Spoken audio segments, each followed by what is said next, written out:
Hey, it's Dynamic Di here with Fierce Single Moms.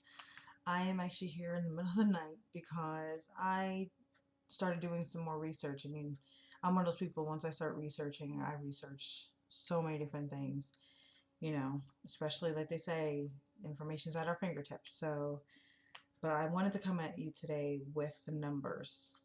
Um, it is astounding just how much single parents have to do, and a majority of that is single moms. And we know this, but do we really know how extensive that really is? And that's what I wanted to find out, because my question was, are you that single mom out there that's struggling just to make ends meet, to try to build some kind of stability for your kids? And if you are, in any sense of the means, if you're struggling mentally, if you're struggling emotionally, financially, spiritually, where you're just wondering, like, why me? And how long is it going to take? And when is it my time? You know, our time is now. And I know we hear that, but we don't really accept that. And it's very hard to accept that when you don't have any other motivation around you unless you go out and find it. You don't really have that village around you to help you unless you ask for it. And sometimes when you ask, you get the wrong kind of help.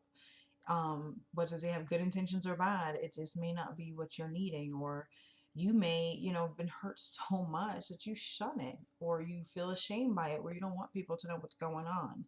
Whatever the case may be, the bottom line is, like, I just want to go over some of these numbers with you just to give you an idea of just how real becoming a single mom is, and just how hard it really is for ourselves here, even just in the US of A. Um, and these statistics are from Statista research, which is an accredited,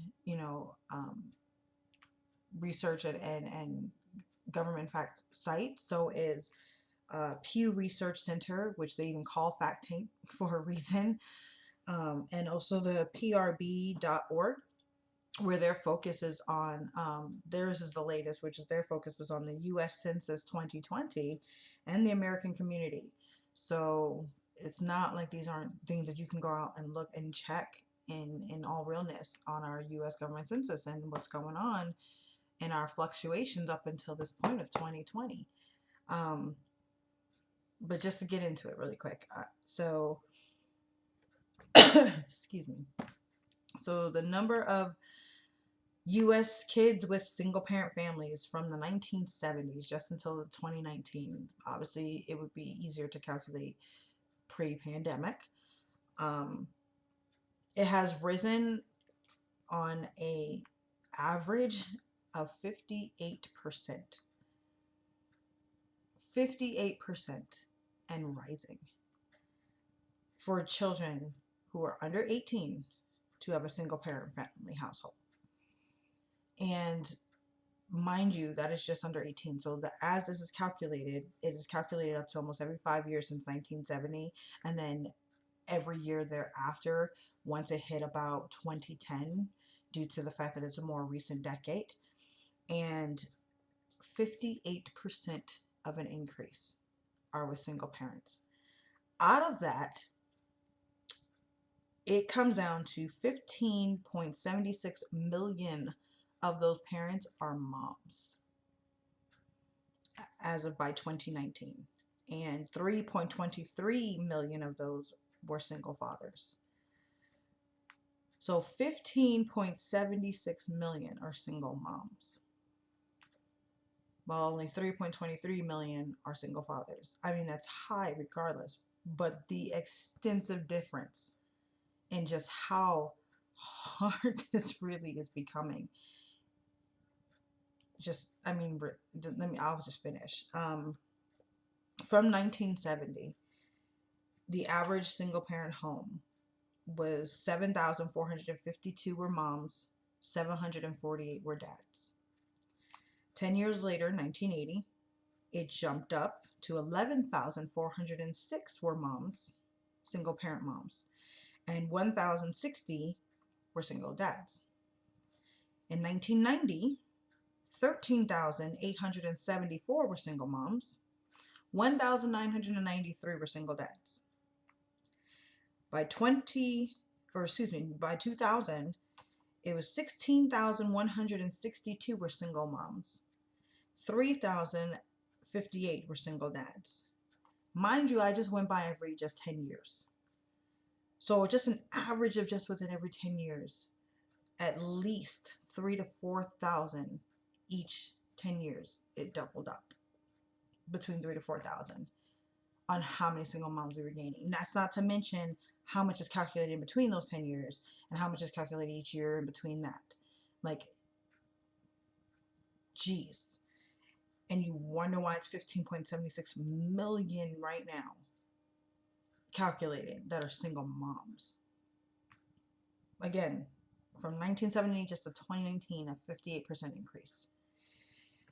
The top 5 states with the highest percent of single moms as by 2018 was Louisiana at 11.67% of the state being a single mom, Mississippi at 11.3%, New Mexico at 9.69%, North Carolina at 9.53%, and Georgia at 9.51%. Go figure, I am currently living in Georgia. I'm from New York, but currently living in Georgia. We're at the top 5%. That is not exactly the greatest thing you want to say, but it's definitely humbling. The average in the US of A is at a 7.51% are single mother homes. That's pretty high. And the reason why I say that is because as we get into the next bit of statistics I'm going to talk about, the average amount of family households that are married with or without children versus the average household that are now single or single family homes has drastically changed. Now, of course, the percentage is still higher in a married household, but the changes is phenomenal. So getting into that part so you can understand what I'm saying is by the U.S. Census statistics as of 2020, from the 1900s, 4.6 people, so an average of at least 4 to 5 people lived in a household to make up a family household. In the 1940s, that went down to about 3.68 persons, like people. So that basically means about 3 to 4 people made up an actual household. That would make sense considering after the 1940s and so forth, we got into a lot of those things where, you know, the family household was like the magic 4. The mom, the dad, the boy, the girl. That was like the perfect number, right? By 2010, that went down to 2.58. That means the average family household technically consisted of only 2 to 3 people. So if you're getting the gist, that means most of these households, if they were married, an actual full household, they did not have kids. And if they did, they might have had just one. So breaking that down, they averaged that in 1960, 85% were full family households. They were married. Out of those 85% of married full family households in the 1960s, 44% of them had kids. By 2020, that whole ideal of 85% being a married household from 1960 to 2020, or let's jump back just to 2017, went down to 65%. From 85 to 65%. The percentage of that 65 that actually had kids in the married family household went down to 20%. So it went from 44% down to 20%. This is a married family household. In a matter of what, like 57 years, barely 60 years if you go up to 2020? That is like the age of our parents right about now, if that, because a lot of our parents have even had kids even younger. So you mean to tell me that you wonder why certain grandparents are wondering why they don't have grandkids? That would probably be why. By 2020, the average of married family households still stayed at the average about 65%. But again, with kids, it was only 19. So it actually dropped down another percent. So if you look at it, the reverse side, those that were unmarried. In the 1960s, unmarried households were only about 15%. Out of that 15%, those that were single parents were only 4%. By 2017, that unmarried household went up to 34%. That basically, it actually a little bit more than doubled. Wow. And out of that 34%, 10% of them became single family households. That again means that a little bit more than doubled. By 2020, the average family unmarried household is 35%. And out of that, single families, like the single parent, household is 9%. So we slightly dropped down a percent. If you think about what I'm saying, of the top 5 states and the average 7.51 in the US of A that are single moms, that's the average. But the top 5 are all 9.5 and up as the average in their state that are all single family mom households. That is a huge number in comparison to what the average census would be per your state alone. That's a little scary to think of, and then you wonder why it's so hard to succeed, because you're out here kind of battling each other. You're just out here doing the things that we can just to survive. Now, I decided, because like I said, I kind of went into this research thing and I just feel like it's important to know. And then maybe you can understand when I get to why I'm telling you this, why I'm saying what I'm saying. And when they went into a statistic, this is again from the Pew Research Center, so this information is out there for you to find. They have found that when they did a statistic out of 130 countries and territories, and this is in the world, the US of A is now considered the highest rate of kids with single parent households, with highest average being with moms. And this is all children that are at least 18 years or younger, below 18 years old. Yeah. It comes out to that the US of A in the world is at a 23% with just one parent household. That means no other adult, no other dependent either, like because they technically consider dependent if you're taking care of them. No other family aid, no combined families, which is what they would consider like other type of family households. That is not included. That means we are still in the US of A alone, 23%. We are the highest in the world. Wow. Just to give you a perspective, and I'm just saying this because I'm sure in your mind you might have said, but I didn't wonder, well, what are the percentages in those other countries that we kind of always hear about, right? You know, they got to be pretty close. Yeah, not really. So other areas around the world, their average in the world, mind you, this is like over 130 countries and territories, is only 7% of those households having single moms. 7%. That means US of A is 3 times the average of the world. And that is including any religious or non-affiliated type of homes, because they factor that religion doesn't actually have that much of a change, and neither does economic changes. Yes, they affect it, but not as high as we think they do. It's like barely within a 1 to 3% that actually make it to a statistic that affects of reasons of why they're becoming single family households, and why there's so many single women that are single moms. And it is not necessarily just based on your religion or non-affiliation of a religion if you don't. Now, me, I am a Christian. I do follow the faith of Christ, and that is not entirely the factor of why we are still in that statistic. And I say that because they were averaging out like those that are of faith, those that are believe in certain, sex or things, or and I that's SECT. Um, that that doesn't necessarily negate that you're not in that percentage. You're not in that window. You are included. So and I'm a single mom.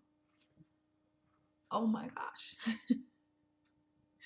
So around the world, again, around the world, it's only about 7%. Actually, the exact number was 6.8. So it's not even 7, but it was 6.8. Um, where we're 3 times that in the US of A. Sorry, that was like. So China is only 3%. Nigeria is only at 4%. Mind you, this is single moms, like single family households in these countries. India is only 5%. Canada is at 15%. Russia, 18%. Brazil, 10%. France, 16%. Japan, 7%. Mexico, 7%.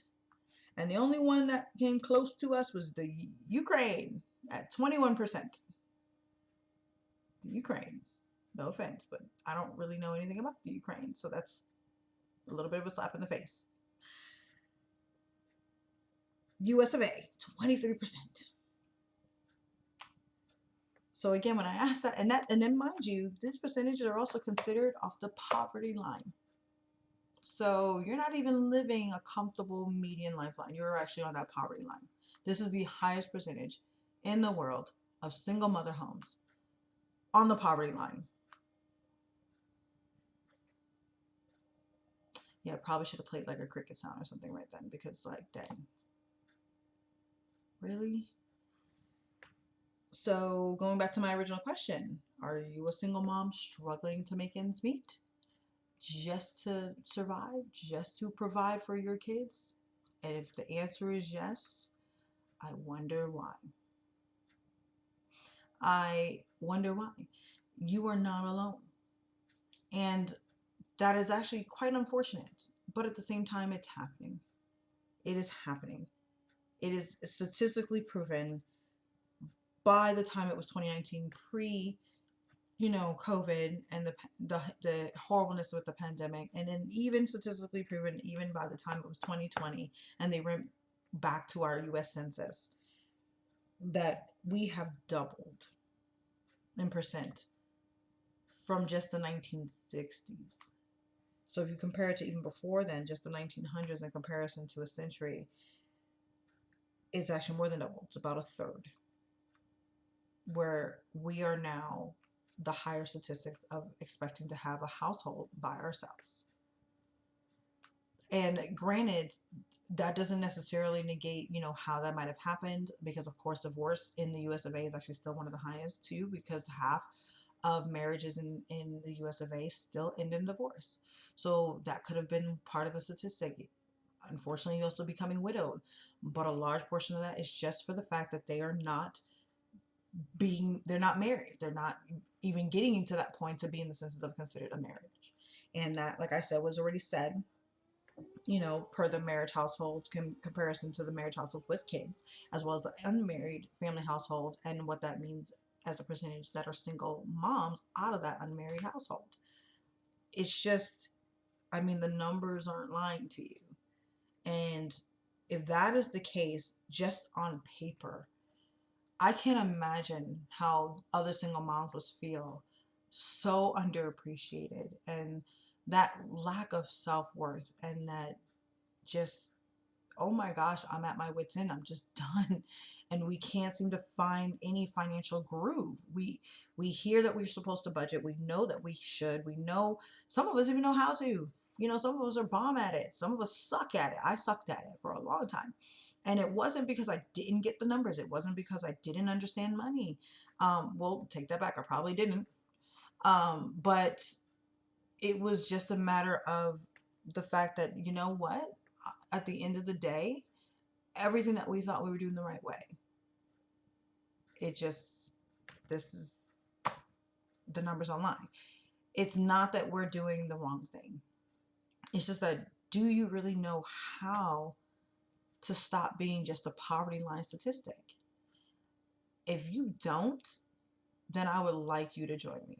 I would like you to join our sisterhood and Fierce Single Moms, which is on my Facebook group page. It is a private, free group that you can join called Fierce Single Moms. And I can start helping you and guiding you. And we can build a village here where you can feel free to ask questions, or you can feel free to feel supported by other single moms that are in your same boat, or at least parallel to you, because regardless of your background, your age, your demographic, because these are demographics just based off the statistics in a whole. I didn't even get into the numbers of the cultures. I just couldn't, I couldn't read anymore. And I just want you to understand that this is not something that we were meant to do alone. You are not meant to do that. Then on top of that, you are struggling right now. Struggling right now. And you're probably miserable. And if you are, I am sorry, but you don't have to be. I don't want you to be. I was already there. I know what that feels like. I know what it feels like to have everything stripped from you, and then more than once. And I mean that materialistically and emotionally. I've been through the abuse. I've been through the hardships. I've been through even suicidal attempts in my younger years. Thank you, God, for a release of mindset on that. I've been homeless. I don't know what else to say because there's other things I can say. And I know I've been on this for a while. And if you're listening, I thank you for sticking with it and listening, because I'm that adamant about this. It is not supposed to be in this fashion. And I want to show you how to gain your emotional, time, and financial freedom from being the poverty line statistic.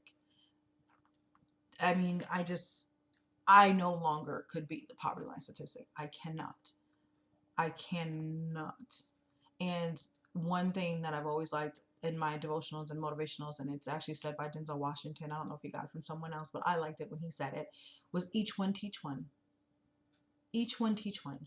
So now that I know, and then I'm sitting here and I'm watching you go through this, I'm watching you become the next percentage of single mothers that are trying so hard to just survive and pray that you're doing well enough to leave your kids something, that they don't fall into the same grind that you do. And I'm telling you, your kids are watching. They know, they pay attention, and they are hurting with you because they're hurting for you. Your personal development and your self-care does matter. It matters. I mean, airliners tell you when that oxygen tank comes down, don't give it to your kids first, give it to yourself. Our brains are like, have you lost your mind? I'm saving my baby. But there's a reason. There's a reason. Because without you, what are the children going to do? They're going to suffocate. They don't know what to do. They're panicked.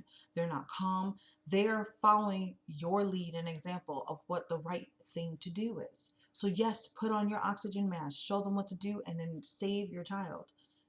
Do it at the pace that you need. Yes. I'm just using that as an example because, I mean, in that situation, God forbid, we don't really, I pray that we do the right thing. But let's be real. That is a reason for it. Because if anything happens to you or you pass out, them kids, what are they going to do? As a single mom, that's exactly what it feels like. Like we are going to suffocate. And that's so unhealthy. And it's so scary. And I want to get you guys out of that mindset. I want you to get out of that poverty mindset, out of just the goal mindset of just making plans, and succeed by building your growth mindset. Succeed by building your prosperity today, like now. So please, if sounds like you and this is what you're ready for, and you know that you are ready for that change, you want to know not just why this is happening to you and why, you're going through what you're going through, but how to get out of it, how to start making those steps. And it's going to be a commitment. It's going to be a change, but the change is necessary. If that is you, you can join me now at Fierce Single Moms. I want to help you. I want to coach you. And then through that, when you join our support group, if you're a good fit, I'm asking and I'm calling out those single moms that I know are that good fit, that are ready for that. You know what? This is just not enough. This is great. I'm learning, but this is still not enough. I need to know exactly the steps to take. Then join me in my Fierce coaching course. Like just join it. Just DM me, or subscribe here on my YouTube channel. I hope you do, and send me a comment to be fierce. Go on my Facebook page, DM me to be fierce, and that'll just let me know that, you know what, I'm in. Not only, yes, I want the support group, yes, I want those things that you can provide, but I'm in. I want to learn your fierce coaching course to learn how to make these changes, to learn how to gain back my worth, gain back our fierceness. That's why it's Fierce Single Moms. To remember that this drought season that's it. It's just a season. It is time for the paradise. It is time for you to create that oasis that is ongoing, so you can build stability and a purpose driven life for you and leave a legacy and do that for your kids. That is what I'm here to do. So I hope that you enjoyed this. I hope it was informational. These are the kinds of things that I will be teaching you. I will be going through the Fierce Coaching course and the 5, pillars that I based it on, called the Fierce 5 Pillars. And just, like I said, if you want to know more and you're ready for that change, DM me right now to be fierce and let me know that you're ready for it. If you want to check out my Facebook page first and see what it's about, if you do qualify and you're a good fit, go to Fierce Single Moms. You can follow me on Facebook. You can subscribe here on the YouTube channel, and I also even have some Pinterest ads that you can follow as well at pinterest.com/dynamicdi. And I pray the best for all you single moms out there, because I know the grind is rough, but you don't have to be alone.